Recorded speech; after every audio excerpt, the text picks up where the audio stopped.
Hey comrades, and welcome back to the channel. I'm the Obnoxious Anarchist. Alright, so today I just wanted to look at this response from the Unnatural Vegan responding to my video Communism is Anti-Vegan. So this video is just going to be a little response to that video.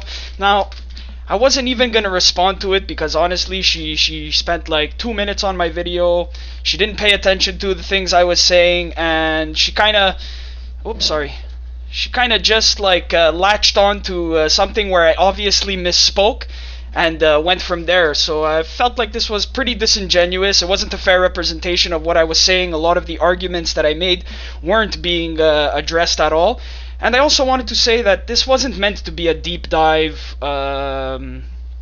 analysis into her video. It was like, honestly, I had watched it the day before and there was a few things that really pissed me off, more notably her takes on neoliberalism and just like her takes on communism and veganism being mutually exclusive or some shit like that. So I decided to make a response video. It wasn't supposed to be anything super serious. I was just using it as a springboard to talk about veganism and communism, but she did make a response to it, so I think it's only fair that I respond. So let's just start by taking a look at what she has to say about, first of all, my arguments.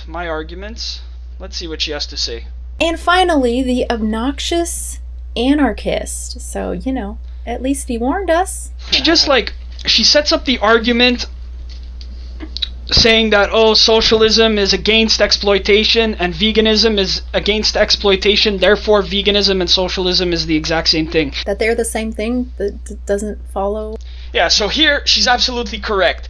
I didn't mean to say that socialism and veganism were the exact same thing. What I meant to say here was that veganism doesn't necessitate anti-capitalism, and anti-capitalism doesn't necessitate veganism, which I think really is more to the point that she was trying to make, because don't forget, this is not her argument. This is her analysis of what she thinks some vegan communists argue.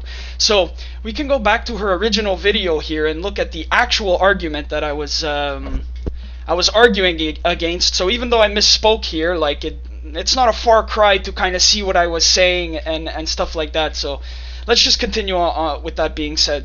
So this is the argument that she says some vegan communists or some vegan anti-capitalists, we'll just assume she's talking about socialists, of course, because socialism is really the only anti-capitalist critique that exists at the moment. So she's representing the argument that some vegan socialists make in here, apparently. So let's see what the argument is. I've talked before about how not all use is abuse. The same goes for exploitation, which refers to unfair use. So if it's unfair use, is it not bad? But anyway, let's continue. Some vegans say you can't be vegan unless you are socialist or communist, but there's nothing in the term or the definition that is anti-capitalist. So the argument is something like, veganism means no exploitation, exploitation is capitalism, therefore veganism means no capitalism. Yeah, so when I was characterizing this argument that she was making in my previous video, I wasn't looking directly at the graphic. I was remembering just off memory from the day before and stuff like that. So yes, I did misspeak here at the bottom. She's not saying that veganism is 100% equal to socialism or vice versa. It's just saying that, like, well, first of all, let's look at this argument as a whole. Veganism means no exploitation. That's not true, because veganism is specifically about the exploitation of animals. Exploitation is capitalism. Technically, when we're talking about capitalism as an economic system, we're talking specifically about the exploitation of humans' labor. So therefore, veganism means no capitalism. Like, nobody makes this argument, I'm sorry to say. Alright, let's continue with Unnatural Vegan here. At all, I think that's pretty clear from what I showed. This is slightly better, maybe that'll help. Okay, so I don't know where this little graphic is coming from. So now she's saying that these are the premise and conclusion that she presented, but that's not true, because this is what she presented. This is what I was responding to in the last video. I have no idea where this one came from. But if we can look at the arguments here, veganism means no exploitation, exploitation is capitalism, therefore veganism makes no capitalism. I think it's pretty well established that pretty much nobody makes this argument. And I would like to say that, like, first of all, we need to take into consideration how many vegans are socialists, how many socialists are vegan, and how many of these vegan socialists would make the argument that anti-capitalism necessitates veganism or vice versa. I've never heard that argument being made, nor have I ever made that argument. So this is what I was responding to. This here is what she says I was responding to, which shows up nowhere in her video, so I don't know what this is. Premise: capitalism is human exploitation. Premise: humans are animals. Conclusion: capitalism is animal exploitation. Like, dude, this is... Nobody makes this argument, so that's what I was kind of trying to say there. Two very big problems with this. First, you have to accept the very specific Marxist definition of exploitation / exploitation of labor is a type of exploitation, just like animal agriculture is a type of exploitation. There are many types of exploitation. That should be like that should go without saying. Capitalism, which is essentially begging the question when you define anti-exploitation as requiring Marxism because you've defined capitalism as inherently exploitative. Like I said, exploitation manifests in different ways in the society. Let's continue. I don't see any reason to accept this definition, the Marxist definition of exploitation. I think it's That's your prerogative. Much better defined as unfair use, and what exactly that means is a lot more complex. Is there sometimes or even often exploitation in capitalistic systems? Of course. There are unambiguous cases, like obvious cases of exploitation, like wage theft and broken contracts.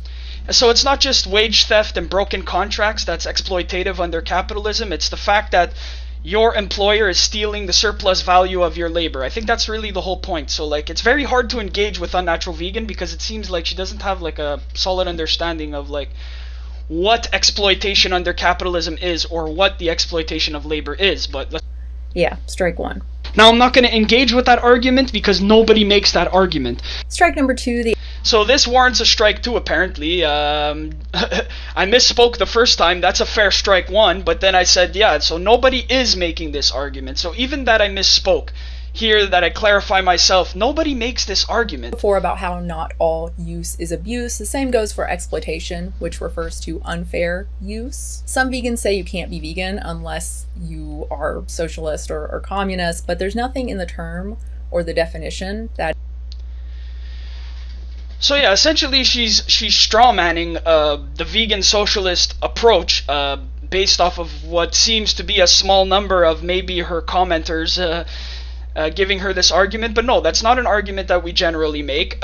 Based off of this logic, anti-capitalists would also have to think that ending capitalism would be the end of racism, ending capitalism would be the end of transphobia, and pretty much any self-respecting anti-capitalist knows that just ending capitalism alone won't take care of a lot of these social issues that are going on, racism, transphobia, and I would even include animal agriculture in that. So the two are not mutually exclusive. Nobody's making that argument. The only person who's making the argument for mutual exclusivity is the Unnatural Vegan.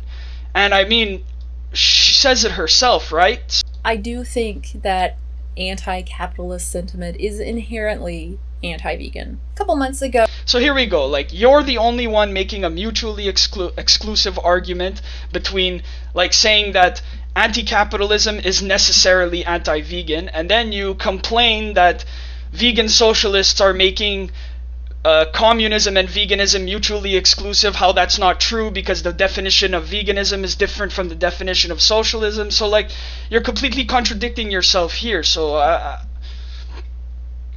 don't really know how to engage in this in good faith. So we'll just continue. The actual argument I'm talking about, which he won't bother addressing or understanding. I think it's fair to say that I misspoke. It's pretty obvious that communism and veganism are not exactly the same thing. I think she could have been a little bit more charitable here and said, oh, okay, he misspoke, but let's move on. Like, my second point still stands. No vegan socialists make this argument. So who are you arguing against? He talks about exploitation later in the video multiple times. Exploitation is a cornerstone in the ideological arguments that necessitate anti-capitalism from veganism. Okay, so nothing necessitates anything. We're well aware that, veganism could be as capitalist as anything else. As vegans here, as vegan socialists, we care about liberating both non-human and human animals. And vegan socialism is an approach that allows us to do that. If you're going to make that kind of argument, and it's probably the only kind of valid ideological argument you'll find. Other arguments hinge on empirical facts, which I have already addressed, lack evidence. See the other responses in this video if you haven't already. Just talking about commodification of animals does not necessitate anti-capitalism, because not all Again, nobody is saying that anti-capitalism necessitates veganism or that veganism necessitates capitalism. And when I mentioned the commodification of animals, I was simply talking about how my anti-capitalism informs my veganism and vice versa. So here she's using it again to say that I'm trying to say that the one necessitates the other. Anti-capitalism necessarily leads to veganism, or veganism necessarily means you need to be a socialist. But I'm not making this argument. Human organs where sale is illegal, right? We just need to outlaw selling animal corpses too. Obviously there's commodification in black markets, but black markets exist in communism. You know what? You can try to outlaw the production and use of animals as products or food, but you're going to be going up against some very large industries, and maybe an anti-capitalist approach might help. Countries too, so it's more an issue of enforcement. So you don't know, neoliberal is like your typical left-leaning social progressive, but also neoliberalism is your typical left-leaning social progressive. This person has no fucking idea what neoliberalism is. Maybe listen to the rest, the but also. It's really not necessary for me to listen to the but also, because you just said that neoliberalism is a left-leaning, socially progressive ideology. Like, do you know anything about neoliberalism? There might be a little bit of wiggle room from when it was created in the 1930s up until now, and there might be a little bit of wiggle room in between how it manifests from country to country. But these things don't become like separate ideologies. We'll get more into that in the rest of the video.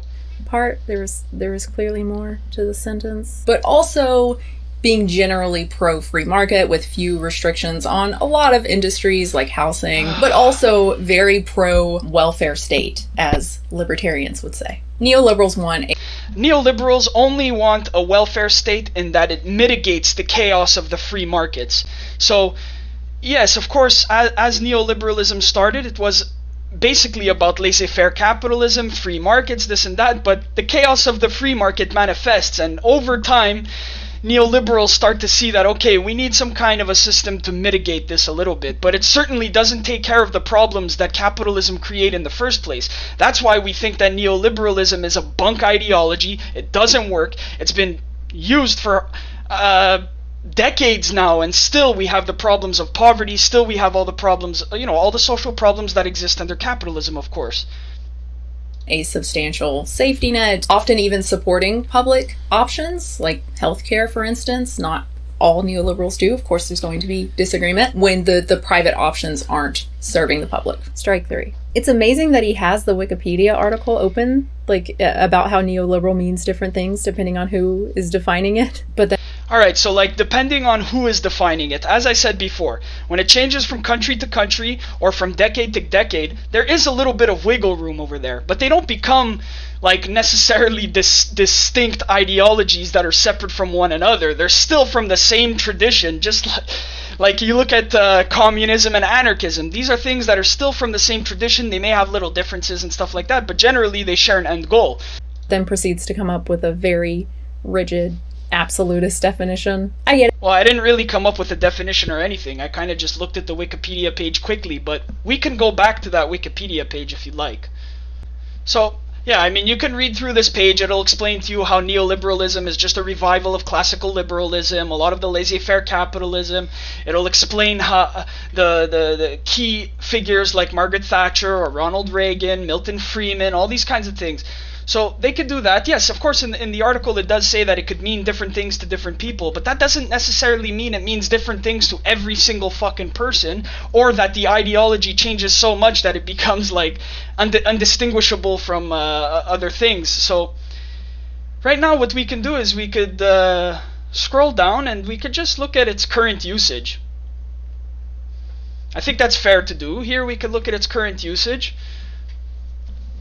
Neoliberalism is contemporarily, so we're not talking about some other place, some other time, contemporarily used to refer to market-oriented reform policies such as eliminating price controls, deregulating capital markets, lowering trade barriers, and reducing, especially through privatization and austerity, state influence in the economy. Is also commonly associated with economic policies introduced by Margaret Thatcher in the United Kingdom and Ronald Reagan in the United States. So I do want to make one thing clear here, is that while we do have a shift from these traditional conservative or right-wing politicians, and then, like more, liberal establishment Democrats and liberals being understood as neoliberal, the only way that I could explain that is a little thing called the ratchet theory. Through electoral politics, the Overton window of our culture is constantly moving right, constantly moving right, constantly moving right. So what we used to assume was very conservative, very right-wing, is now today being presented as the liberal or left-wing view. That's why I find it incredibly dangerous when people like Unnatural Vegan try to frame neoliberalism as a left-leaning, progressive, socially progressive movement, because it obviously isn't. The only thing that I'm being shown by the fact that, okay, in the past it was associated more with right-wing characters, now it's being associated more with, like, center-left, but obviously there is no center-left in these colonized countries, Canada and United States. It's pretty much whatever's allowed in the electoral system is pretty much just center-right. And that happens over years and years and years of elections of two parties that have very little difference between each other, but are they're being presented as if they're like diametrically opposed left and right, which is absolutely not true. So it's kind of like Noam Chomsky says, is that they allow us a very narrow margin of what discourse should be discussed, but within that narrow margin, they allow for very vigorous debate. I don't want to stay in this box anymore. We want to bust left. Let's continue. It's a pejorative term to him. It's like a simile for fascism. And I mean, I use it as a sometimes interchangeably with fascism, because I do think that fascism has a lot to do with colonization, imperialism. So I do think that these governments who are upholding, Western chauvinism and imperialism all over the world, yes, I do call that fascist. I do call that fascist. What the fuck do you call it? You're the one coming here making arguments that communism is inherently anti-vegan. You're strawmanning the core vegan socialist critique of capitalism in the society, along with animal agriculture. For what? For what? I don't get it. I guess not how neoliberals use it, or like anyone outside of... I mean, everybody. Apparently neoliberals use neoliberal in the most nonchalant way. You can apply it to almost everything, apparently. No. We know the definition of neoliberalism as socialists, and we fight against it accordingly. It's not that it's some boogeyman word or something like that. We analyze the policies and the consequences of those policies through governments like Pinochet, through governments like Thatcher, through governments like Reagan, and currently through governments like the current neoliberal disaster that is Biden and Harris. Everybody is a fascist to an anarchist, so everybody's a fascist to an anarchist. All right. It's not surprising. So that is it. You may be surprised that there... Alright, I'll just end that there. So this is what I wanted to do. I wanted to respond to the video. I responded to the video. I won't be making any more responses because honestly, it's pretty taxing to have to listen to this garbage and go back and justify the things that I've said. But I did want to make this video because in the beginning there I did misspeak, and I wanted to clear that up, at least for anybody who might be interested in hearing a response from me. So that's that. Until next time, solidarity, comrades.